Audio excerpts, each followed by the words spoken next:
వైద్యులపై తక్షణమే చర్య తీసుకోవాలి.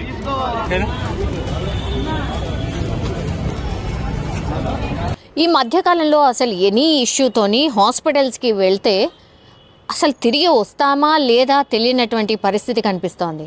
కొన్ని టైమ్స్ అసలు కొన్ని హాస్పిటల్స్ మరి ఎందుకు ఇట్లా చేస్తున్నాయి, పర్యవేక్షణ లేకపోవడం వల్ల ఇవంతా జరుగుతున్నాయా ఏంటి అనేది చాలామందికి వస్తున్నటువంటి డౌట్స్. ఎందుకంటే ఈ మధ్య కాలంలో వైద్య అధికారులు చేసినటువంటి తనిఖీల్లో కూడా నకిలీ మందులు కావచ్చు, లేదంటే హాస్పిటల్స్లో కనీస ప్రమాణాలు లేకపోవడం కావచ్చు, డాక్టర్స్ కూడా అసలు ప్రొఫెషనల్ డాక్టర్స్ ఉండకపోవడం కావచ్చు, ఎడాపెడా డయాగ్నోస్టిక్ సెంటర్స్ అండ్ హాస్పిటల్లో ఉన్నటువంటి సిబ్బందికి కనీసం వాళ్ళకు వైద్య ప్రమాణాలు తెలియకపోవడం కావచ్చు, ఉబ్బడిగా చాలా ప్లేసెస్లో హాస్పిటల్స్ పుట్టగొడుగుల్లా పుట్టుకొస్తున్న సిచ్యువేషన్ కావచ్చు. ఇవన్నీ చూసినప్పుడు హాస్పిటల్స్ కూడా ఒక పెద్ద దందాలాగా మారిపోయాయి అనేటువంటి మాట చాలా కామన్గా మనం వినిపిస్తున్నాం. చిన్నదానికి వెళ్తే కూడా ఆ టెస్ట్ ఈ టెస్ట్, ఈ మందులు ఆ మందులు అండ్ ఆ తర్వాత యాంటీబయోటిక్స్ ఇట్లాంటివి చాలా విచ్చలవిడిగా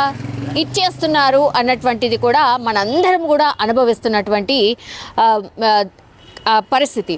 సో ఈ రోజు జరిగినటువంటి ఇన్సిడెంట్ ఏంటంటే మరి అక్కడ ఎగ్జాక్ట్లీ ఏం జరిగిందో ఏంటో తల్లిదండ్రులు మాటలు విన్నప్పుడు కానీ అక్కడ ఉన్నటువంటి సిచ్యువేషన్ చూసినప్పుడు కానీ యాక్చువల్లీ ఒక పాప పేరు వచ్చేసి అన్విక. ఆమె కేవలం 5 years పాప, చిన్న పాప. సో ఆమెకి కంటిలో కొంత నలుసు పడింది కాబట్టి కంటి హాస్పిటల్కి తీసుకెళ్లారు వాళ్ళ తల్లిదండ్రులు. కంట్లో నలుసు పడింది, కొంచెం పాప ఇబ్బంది పడుతోంది, ఏడుస్తోంది, నొప్పి అంటోంది, కొంచెం చూడండి అనేటువంటిది ఎక్కడికి ఏ హాస్పిటల్ తీసుకువెళ్ళారు అని అంటే ఆనంద్ ఐ ఇన్స్టిట్యూట్ హాస్పిటల్కి తల్లిదండ్రులు తీసుకెళ్లడం జరిగింది. సో ఆ కంట్లో నలత చూసిన తర్వాత డాక్టర్స్ డయాగ్నోస్ చేసి వాళ్ళు చెప్పినటువంటి మాట ఏంటంటే తల్లిదండ్రులకు చెప్పారంట పాపను జాయిన్ చేయండి, కొంత ఆపరేషన్ చేయాల్సి ఉంటుంది, కొంత లోపలికని వెళ్ళింది, సో అది తీయాలి అని అంటే సాధ్యపడదు, ఆపరేషన్ చేయాల్సిందే, చిన్న ఆపరేషన్ మాత్రమే అని కన్విన్స్ చేసి తల్లిదండ్రులకు ఒక టైం చెప్పి జాయిన్ చేసుకోవడం జరిగింది. జాయిన్ చేసుకున్న తర్వాత మరి ఆపరేషన్ టైంకి పాపకి అనెస్థీషియా ఉంటుంది కదా, నొప్పి రాకుండా, ఆ అనెస్థీషియా ఇవ్వడం జరిగిందట. అనెస్థీషియా ఇచ్చి ఆ తర్వాత ఆపరేషన్ స్టార్ట్ చేద్దాము అనుకునే టైంలోనే మరి ఓవర్ డోస్ అయిందని తల్లిదండ్రులు అయితే చెప్తున్నారు. అనెస్థీషియా ఓవర్ డోస్ అయింది, చాలా చిన్న పాప. మరి అక్కడ నిజంగా అనుభవం ఉన్నటువంటి అనెస్థీషియన్ ఉన్నాడా లేదా, మరి ఇష్యూ అయితే మేము కేవలం ఐ హాస్పిటల్కి ఆ పాపకి కంట్లో నలత ఉంది అది తీయడానికి మాత్రమే వెళ్తే వాళ్ళు ఆపరేషన్ అన్నారు. సరే కావచ్చు మేబీ అని అనుకుంటాం, అంటే డాక్టర్స్ మీదనే జనరలీ మనం డిపెండ్ అయ్యి వాళ్ళు ఏం చెప్తే అది వింటూ ఉంటాం. ఇవన్నీ రివ్యూస్ అన్నీ చూసుకొనే వచ్చాం, ఈ హాస్పిటల్కి వెళ్తే కూడా చాలా మంచి ట్రీట్మెంట్ ఉంది అని తెలుసుకొనే వచ్చాం.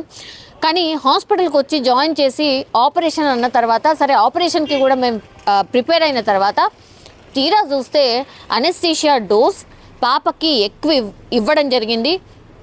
ఆమెకి ఇచ్చిన వెంటనే ఆమె అపస్మారక స్థితిలోకి వెళ్ళడం అండ్ ఆ తర్వాత అంటే జస్ట్ మైనర్ ఆపరేషనే అని అనుకుంటే అనెస్థీషియా డోస్ చాలా ఎక్కువగా ఇవ్వడం వల్ల పాప గుండె ఆగిపోయి అక్కడికక్కడే చనిపోయింది అనేటువంటిది తల్లిదండ్రులు చెప్తున్నటువంటి వర్షన్.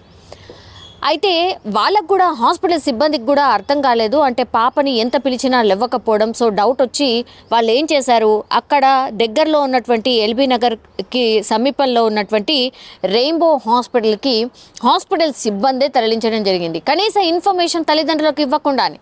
కాబట్టి ఈ అరవింద్ ఐ హాస్పిటల్లోనే ఏదో జరిగింది, మా పాప అక్కడే చనిపోయింది, బట్ మాకు హైడ్ చేసి మా పాపని మాకు కనీస ఇన్ఫర్మేషన్ ఇవ్వకుండానే ఇంకో హాస్పిటల్కి తరలించడం జరిగింది. అక్కడ తరలించిన తర్వాత మీ పాప చనిపోయింది అన్నటువంటి వార్తని ఆల్ ఆఫ్ సడన్ మాకు చెప్పారు.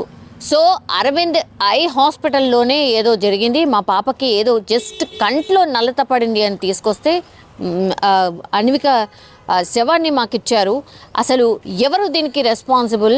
చిన్న పాపను కనీసం కూడా ఇంత కూడా ఆలోచించడం, డబ్బుల కోసం మీరు ఎంతైనా తెగిస్తారా? అనస్థీషియా ఎంత మోతాదులో ఇవ్వాలన్న కనీసం జ్ఞానం లేని వాళ్ళని పెట్టుకుంటారా?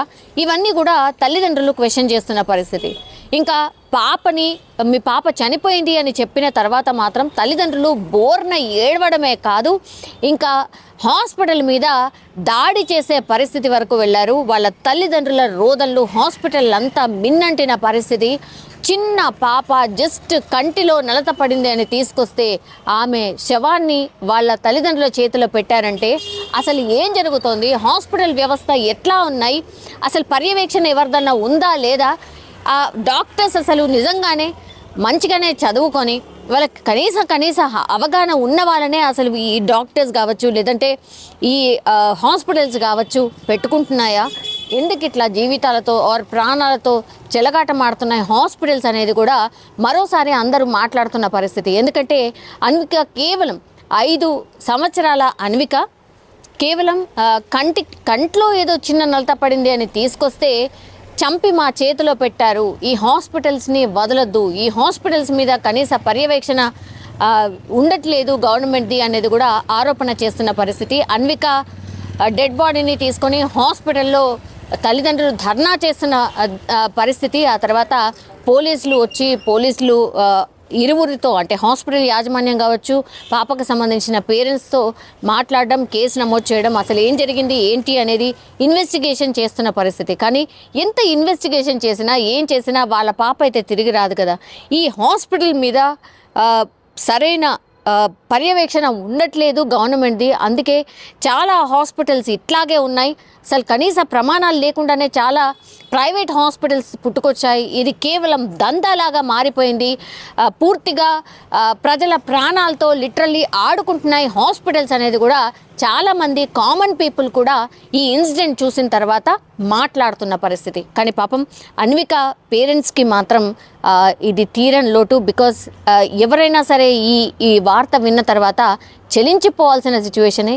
బికాజ్ కేవలం హాస్పిటల్కి వెళ్ళి ఏదో ఇట్లా తిరిగి వస్తామని అనుకుంటే వాళ్ళ పాప డెడ్ బాడీనే చేతిలో పెట్టారు అంటే ఏంటి పరిస్థితి ఒక్కసారి మనం కూడా ఊహించుకోవచ్చు.